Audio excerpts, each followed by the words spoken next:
ব্যাংককে একদিন ধরে কী কী দেখলেন? কুমির খেলাম, কাঁকড়া বিছে খেলাম, এই খেলাম, ওই খেলাম, সেই খেলাম। বাট জনগণ, let's come back to the roots, let's come to little India. Good morning. প্রশ্নটা উঠতে পারে ছিলাম থাইল্যান্ডে, কথা হচ্ছিল ব্যাংকক নিয়ে, হঠাৎ ফুলমালা কোত্থেকে এলো, ঠাকুর দেবতার ছবি কোত্থেকে এলো, বা ইনফ্যাক্ট এই দুধ চা কোত্থেকে এলো। প্রত্যেকটা শহরেই বা অনেকগুলো শহরেই একটা করে ভারতের অংশ থাকে। ব্যাংকক শহরেও পাহুরাত বলে একটা জায়গা লিটল ইন্ডিয়া আছে।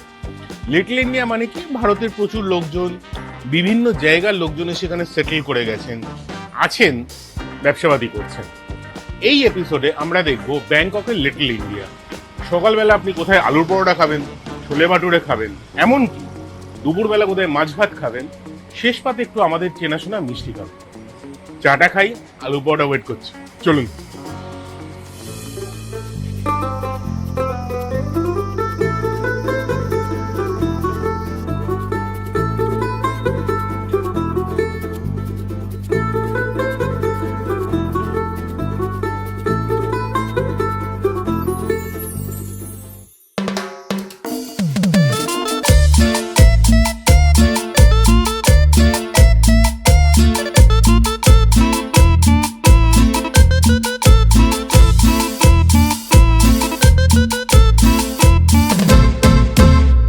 যতই আমরা বড় বড় কথা বলি, বিদেশে এসে ভারতীয় বা চেনা পরিচিত খাবার খাওয়ার না মজাটা আলাদা। একটা গল্প শোনাই। মিস্টার কুন্দন গম্ভীর প্রায় 35-40 বছর আগে ভারত থেকে চলে এসেছিলেন ব্যাংকক, ঘুরতে এসেছিলেন, কোনো কারণে ফেরাটা আর হয়ে ওঠেনি, যার রেজাল্ট হচ্ছে আজকে পাঞ্জাব সুইটস। ফোরট বলে ব্যাংককে একটি জায়গা আছে। ফোরটের one of the oldest Indian shops, Indian restaurants হচ্ছে পাঞ্জাব সুইটস। সেখানে কী কী হয়, প্রচুর মিষ্টি পাওয়া যায়, সিঙ্গারা পাওয়া যায়, যে সিঙ্গারাটা অ্যাকচুয়ালি ভালো, ভেতরে একটু যেরকম পাঞ্জাবি সিঙ্গারা হয়, মাখা তরকারি, কড়াইশুঁটি আছে, ভাজা মশলার গন্ধ, একটা খুব সুন্দর আলুর পরোটা, চপচপে মাখন দেওয়া, এমনিতেও পাঞ্জাবে মাখনটা বেশি খায় আপনারা জানেন, এবং একটা খাসা chole bhature. But what is interesting, একটা গোদা কাপের চা, দুধ চা, খাসা ব্যাপার। তবে মিস্টার গম্ভীরের গল্পটা বোধহয় উনি নিজে বললেই ভালো হয়। গল্পটা শুনে আসুন, সিঙ্গারাটা শেষ করি, তারপরে আলু পরোটা আসছে। यहाँ हम आए 89 में आए थे, इसलिए आए थे हम सैर करने के लिए। हमारे यहाँ रिश्तेदार बहुत रहते हैं यहाँ पे। खाना वगैरह खाया हमने, एक राजमहल होटल था, वहाँ बैठे बैठे उससे दोस्त हमारे कहते हैं, फ्रेंड और रिश्तेदार भी है, अगर आप यहाँ आना चाहते हैं ये रेस्टोरेंट सीधी लेते हैं। बैठे बैठे बात बन गई। उस दौरान फिर हम गए इंडिया, वापस गए, 2-3 महीने बाद फिर वापस आ गए। 89 में दिसंबर में मांगे थे। नहीं, अब तो नहीं, क्या सोचेंगे, अब तो वैसे 35 साल हो गए, क्या सोचेंगे लौटने। फैमिली यहाँ, बच्चे यहाँ, बच्चों का बिजनेस अलग है, अच्छा बिजनेस है, बहुत सेट हो गए, सब सेट, फैमिली सेट हो गई है। फिर काफ़ी रिश्तेदार भी यहीं पे हैं, दिल्ली में भी बहुत हैं, लेकिन सेट हो गए, अब कहाँ जाएंगे। यहाँ पर 2004 से पंजाब स्वीट में हम लोग खाने के लिए आते हैं। हम लोग मोस्टली खाने के वजह से तो आते हैं क्योंकि इनका खाना काफ़ी पॉपुलर है, और इनका बातचीत करने का जो तरीका है, व्यवहार है, बहुत अच्छा भी है, और 1-2 पैक भी हो जाते हैं शाम को, साथ साथ में स्टार्टर भी मिल जाते हैं अच्छे हैं। तो इसी वजह से हम लोग यहाँ पर शाम के टाइम पे मोस्टली आते रहते हैं यहाँ पर बैठने के लिए। সকাল সকাল আলুর পরোটা, চা, এই কম্বিনেশনটা বাঙালি পাঞ্জাবি নির্বিশেষে আমাদের প্রত্যেকের বেশ পছন্দের। আপনারা যদি থাইল্যান্ড বেড়াতে এসে বা ব্যাংকক বেড়াতে এসে হোটেলের টিপিক্যাল খাবার খেয়ে বোর হয়ে গিয়ে থাকেন, কঙ্গি খেয়ে বোর হয়ে গিয়ে থাকেন, বা এদিক ওদিক সেদিকে খাবার খেয়ে বোর হয়ে থাকেন, আলুর পরোটা ক্রেভিং হয়, কিংবা আপনাদের কোনো বয়স্ক কোনো টিম মেম্বারের বা কোনো বন্ধু বান্ধবের যদি এইরকম জিনিসপত্র খেতে অভ্যেস হয়, Punjab sweets in Fort is a very good option. দামগুলো মোটামুটি দিয়ে দিচ্ছি, একটা মেনু কার্ডের ছবি দেখে নিন, reasonably priced and very good food. এই জায়গাটা ফরট, এটাকে বলা হয় লিটল ইন্ডিয়া। সমস্ত ভারতীয় এলিমেন্ট, বাজারপত্র, জিনিসপত্র, ফুল, মালা, পুজোর জিনিস, সব কিছু পাওয়া যায় এখানে। গুরুদ্বারা ঠিক পাশেই, এবং ভারতের বিভিন্ন প্রান্ত থেকে লোকজন এসে এখানে বসে গেছেন সেটেল করতে, ব্যবসা করতে, যারা হয়তো এসেছিলেন অন্য কোনো কারণে, কখনো আর ফিরে যেতে পারেননি। এবার পরের জায়গা আমরা প্রপার একটা লাঞ্চ করতে যাব ব্যাংককের সব থেকে পুরনো ইন্ডিয়ান রেস্টুরেন্টে। চলুন।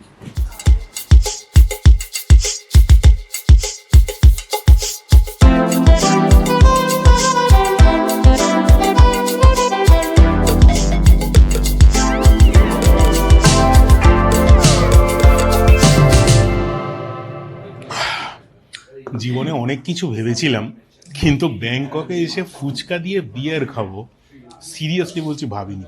গরম পড়ে গেছে এবং beer is always good for health. আমাদের ভারতীয়দের বিজনেস অ্যাকিউমেন্ট নিয়ে আর একখানে গল্প শোনা। সেকেন্ড ওয়ার্ল্ড ওয়ারের সময় তার 2-1 বছর এদিক ওদিক এক ভদ্রলোক মেহরা থাইল্যান্ডে শিফট করেন। থাইল্যান্ডে শিফট করে তিনি কি করেন, তিনি একটি ভারতীয় রেস্টুরেন্ট খুলে ফেলেন এবং যার সম্ভবত আজকে 4টি ব্রাঞ্চ, এবং থাইল্যান্ডের প্রথম, আই রিপিট, থাইল্যান্ডের প্রথম ভারতীয় রেস্টুরেন্ট। রয়্যাল ইন্ডিয়া রেস্টুরেন্টে এই মুহূর্তে আছি।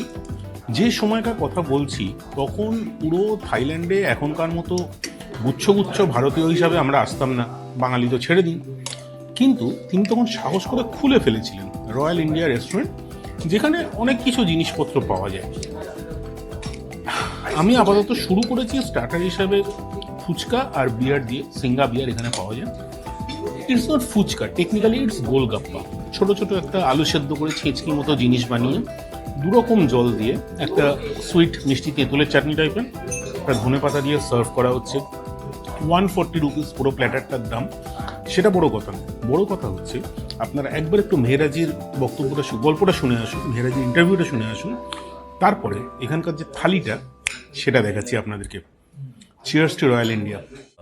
Actually, we are starting by my grandfather. When the Second World War, they are coming from India. Do the business first. We do the Indian suite, and after that we do a restaurant for food also. And we are the first Indian restaurant in Thai. Right now, I have 4 branches in Bangkok, but many Royal India in Thailand. But for us, it's only a 4 branches. That's where we are.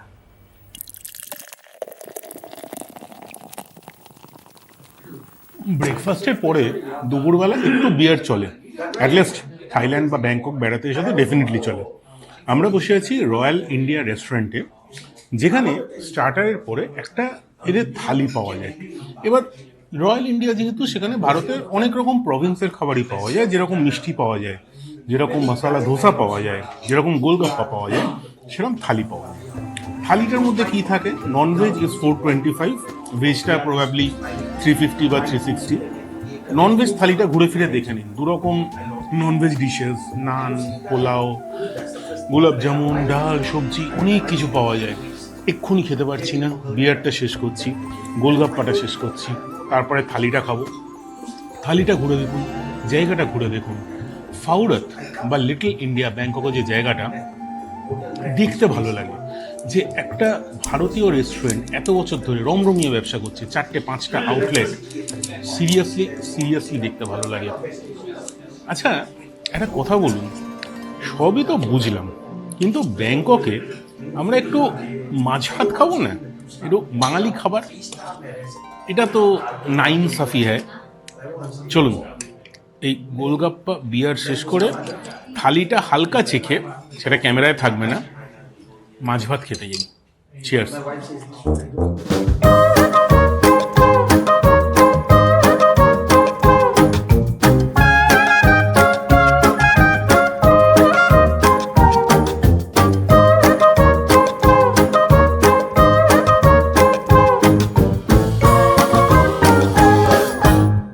আমরা যতই থাইল্যান্ডে ঘুরি,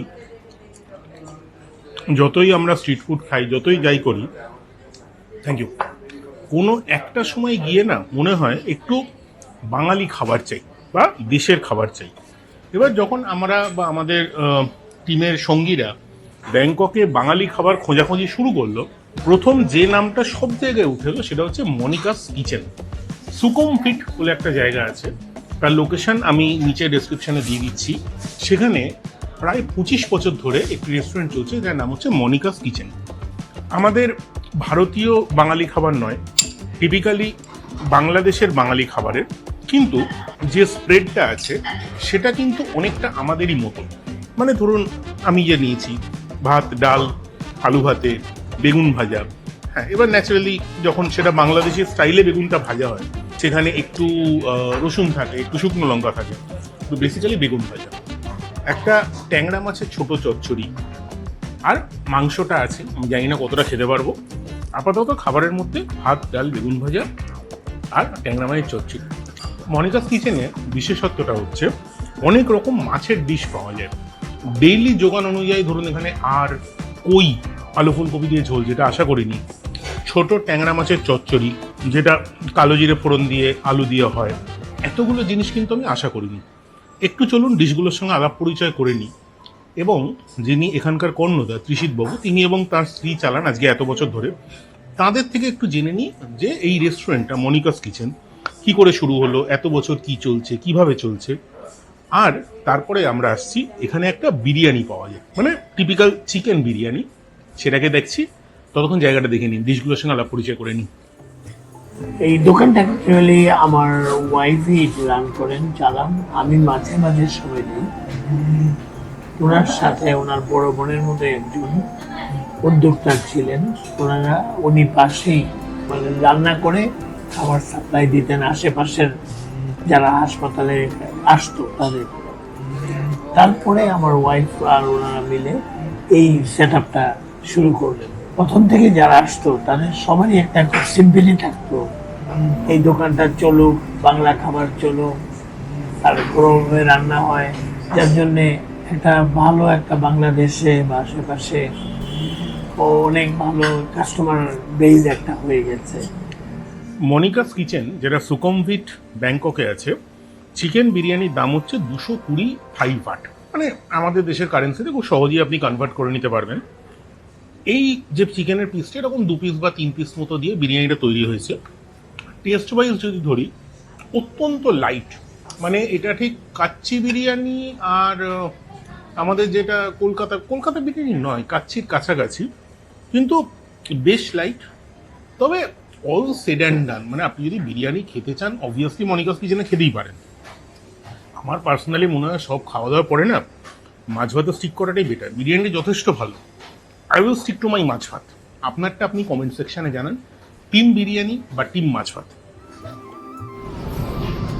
ব্যাংককে এসে আমরা যে এত ভালো একটা বাঙালি খাবার খাবো, মানে ভাত, ডাল, আলু ভাতে, বেগুন ভাজা, ছোট মাছের চচ্চড়ি, সেটা অনেস্টলি আমার আইডিয়া ছিল না।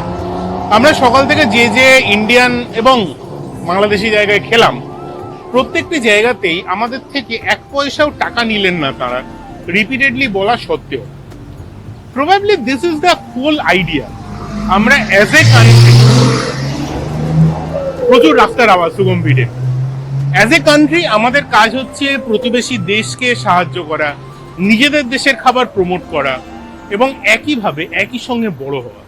কি হয় সোশ্যাল মিডিয়ায় আমরা একে অন্যকে, আমাদের দেশকে প্রতিবেশী দেশকে আমরা অকারণে গালাগাল দিয়ে যাই। কেন দিয়ে যাই জানি না।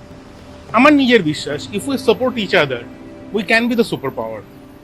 জ্ঞানের কথা ছাড়ুন, কোন কোন ইন্ডিয়ান রেস্টুরেন্টে ব্যাংককে আপনি খেয়েছেন, এর মধ্যে কোথায় কোথায় খেতে চান, বাঙালি খাবার খেতে চান কিনা জানান আমাদের কমেন্ট সেকশনে। লাইক করুন, শেয়ার করুন, সাবস্ক্রাইব করুন টু ফুডকাস্ট সিরিজ। দেখা হচ্ছে সামনের এপিসোডে।